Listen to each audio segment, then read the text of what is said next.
Alright guys, in today's video we're going to be talking about Amarian Hampton because with Najee Harris tearing his Achilles and being out for the season, Hampton is going to have to slide in and be the starting running back, and he's going to get a big workload. When looking at Hampton, he was a first round pick out of North Carolina. The Chargers did something that I was hoping they'd do. I remember approaching the draft thinking to myself, this team needs to go get Ashton Jenney or Amarian Hampton or do something. They need playmaking out of the backfield because Austin Eckler was awesome, but the defense sucked. Or there was an injury at receiver. The O-line sucked. There was never consistency with a stud back like Eckler. And now the Chargers have that. They have Hampton. They have probably the best defense in the game. From what we've seen, of course. I mean, this defense has just been awesome. What it did against the Chiefs and then shut down the Raiders, held them to only field goals and 3 picks on Geno. And then against Bo Nix, most recently, completely took him out of the game. So for Los Angeles, they're going to have a chance to truly show why they made this move. And even though it hurts to lose Najee, well, this is why you draft Amarian Hampton, is to give him a big workload. Because you look at a team like the Lions, they do use Montgomery a lot. They do use Jahmyr Gibbs a lot. But Gibbs is their lead back. They start the game off with him. He's going to be the guy in those big moments. And it's time for Amarian Hampton to step up. And he certainly did that in the second half. He had like a 97 of his 120 yards or whatever were in the second half, of course, after Harris got hurt. And he's going up against a Giants defense that isn't very good. They do have a good pass rush. Well, that's the thing as well, is I think the Giants are pretty banged up there. We'll have to wait and see on the injury report.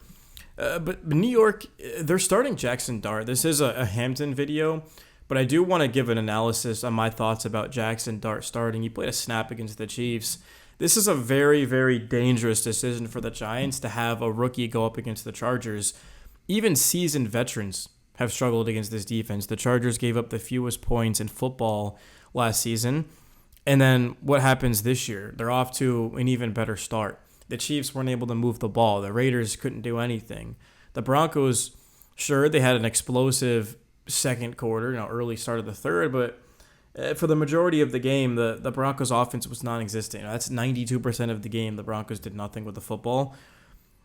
I feel for Dart. I think he's going to have a very bad game.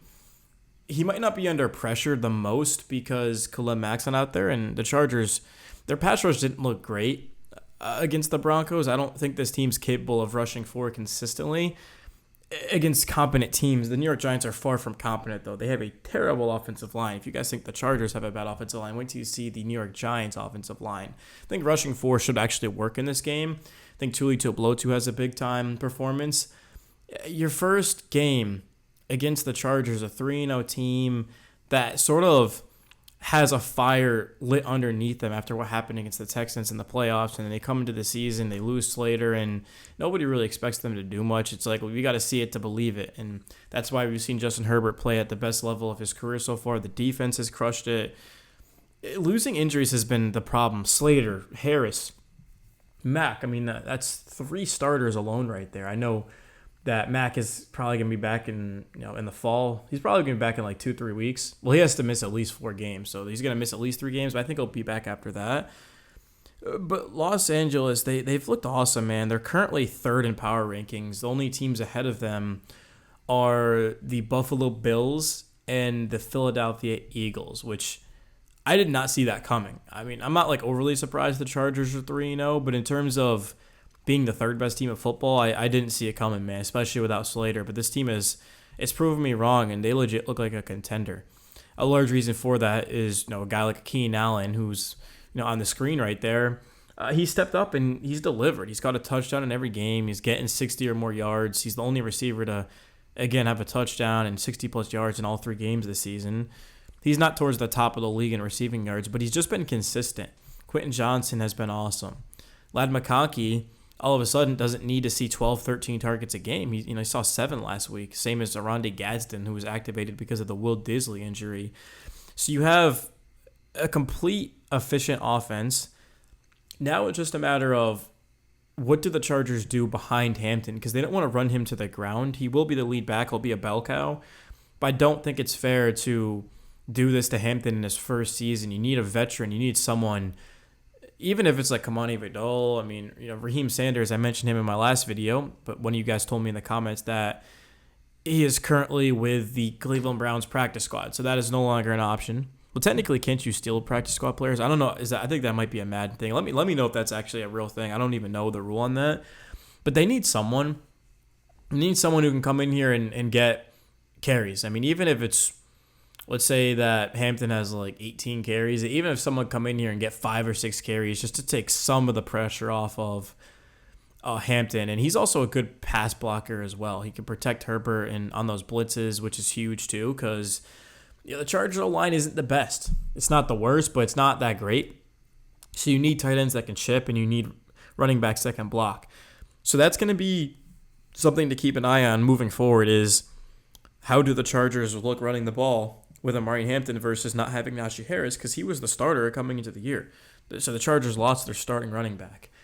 And then the other side, it's going to be about mixing in looks and coverages for Dart, because he's not going to have seen these before. I don't know too much about him. I know he played at Ole Miss, and I know a lot of people liked him coming out of college. They said he had a ton of talent, but I do think he's a raw QB, and going up against Jesse Minter is very, very difficult because he is going to make it tough on you. You never know when Derwin James is coming after the quarterback or if he's dropping into coverage, and then you got to deal with Diane Henley. You got to deal with Aloy Gilman and Dante Jackson. The Chargers have a lot of guys that just fly to the football. And then you look specifically in their secondary, and they have a couple of day 3 picks from last season that have also gotten a lot better, like Tariq Still, with what he does as a tackler out of the defensive back position. Cam Hart is sticky in coverage. They just have a nose for the football. This is a very, very deep defense. Even the second unit, like Tony Jefferson, Kendall Williamson's he's a good special teams guy. He's kind of fighting his way as a safety. He's a rookie, of course. Like Mickens had a good camp. Jazeer Taylor was actually like pretty good in training camp. So, I mean, even the backups could start for a lot of teams. And the Chargers have no issue whatsoever mixing these guys in, keeping legs fresh. In the front, that's what I'm going to be looking at, like Agbania and Naquan Jones and Tier Tar and Tuli Topolotu, getting after the QB Kyle Kennard, Caleb Murphy. I don't think this is a very good edge rushing room. Even with Khalil Mack, it's not the best in the world because they lost Boza. But without Khalil Mack, it's not that talented. So I just want to see how Minter continues to apply pressure. And Bo Nix had a lot of time. If you guys go and you look at the tape, Bo Nix had a good amount of time. He just sucked. I'm not saying that. I'm not trying to discredit the Chargers because they made plays, Justin Herbert specifically. But the defense, it gave up a lot of just opportunities that Bo Nix just couldn't hit on them. Nix is currently the worst QB in football according to Pro Football Focus, going off of just efficiency and QBR metrics and things like that. So against Jackson Dart, I expect him to look very similar to Bo Nix. I almost feel bad because I want Jackson Dart and the Giants to kind of succeed. I feel like football is always better when a New York team's playing well, but I just think Dart's going to have a very, very rude awakening, and I had no clue how Brian Dable can start the poor kid against the Chargers. Is it in MetLife? I really hope for his sake it is. It is. Okay, I was going to say, because if it's in Los Angeles, that's extremely dangerous. So it is a home game, but I wouldn't be shocked at all if there's more Charger fans there than Giant fans. No, that's never mind because it's Dart's first game. So the tickets are already $121 compared to the Commanders game's $57. I got to check the Giants schedule. Let's see. So 121 I said. 34, that's Saints. Home. Okay, the home game against the Eagles is cheaper than Dart's first start. So clearly Giants fans are getting ready for this game. So it probably will be pretty loud. But again, I don't know if it will be all for the right reasons.